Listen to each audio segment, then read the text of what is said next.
For 7 years, David and Clara had intertwined their lives through marriage, crafting a shared existence. Their relationship, though imperfect, seemed to David to be rooted in profound care. Recently, however, Clara's attitude had transformed. She grew more fault-finding, her expectations harsher, and she frequently compared David unfavorably to her friends' spouses. Initially, David brushed it off as a temporary phase, but her behavior soon became unmistakable. One evening, Clara delivered what she termed a critical ultimatum. She demanded that if David truly valued her, he would quit his steady job to start a risky, expensive venture she had dreamed up. David, with composed reasoning, explained that their financial situation couldn't withstand such a gamble, and suggested they save and strategize instead. Clara scoffed, calling him uninspired and weak. Her words stung deeply, but David remained steady. He stressed the importance of their hard-earned stability, particularly after paying off their mortgage. Clara, unmoved, accused him of crushing her aspirations. Then she intensified her stance, warning that she would leave if he didn't yield. Gazing into her eyes, David saw her seriousness. She was convinced this drastic demand would sway him. Days went by, and tension thickened their home. Clara grew aloof, slamming doors and hurling sharp remarks whenever David stood his ground. She even told friends that David was obstructing her dreams, subtly suggesting she might end their marriage. Unbeknownst to her, each cutting remark and dramatic act eroded the loyalty David once cherished. One night, after another heated argument, Clara confidently declared, "If you won't support me, I might just pack my things and go." She expected David to falter and beg her to remain. Instead, he stood, fetched a suitcase from the closet, and handed it to her. "Then go," he said with calm determination.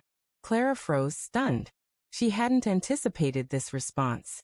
For the first time, she realized her ultimatum had backfired. Instead of bending David to her will, she had pushed him away completely. Yet David wasn't driven by rage. He was simply done. He had offered patience, devotion, and understanding, but Clara had chosen to gamble their marriage. She attempted to backtrack, insisting it was only a test of his love. David shook his head. "A marriage isn't a chessboard, Clara. You don't prove devotion by threatening it. You broke what we created when you forced me to choose between our security and your ego."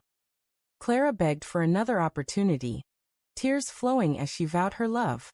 But David's resolve was unshaken. He knew that true love doesn't brandish ultimatums or demand sacrifices against reason. He was tired of walking on eggshells, drained from being treated as an afterthought rather than a partner. Within days, Clara moved out. She told mutual friends that David had abandoned her. But as they probed further, the truth surfaced. Her friends, who initially viewed her as the victim, admitted she had overstepped. The impulsive ultimatum she believed would cement her control had cost her everything. David, though heartbroken, found an unexpected serenity. His home was tranquil at last. For the first time in years, he slept soundly, unburdened by constant conflicts or unreasonable demands. Slowly, he rebuilt his life, channeling energy into his career and reconnecting with family and old friends. Clara, meanwhile, realized the depth of her mistake too late. She sent lengthy apologies, but David never responded. He could forgive, but trust couldn't be rebuilt with someone who treated love as leverage. In the end, Clara's reckless ultimatum had spectacularly misfired. She had wagered her marriage and lost. David emerged more resilient, wiser, understanding that love without respect is fragile. He learned that true strength lies in knowing when to let go of what no longer nurtures.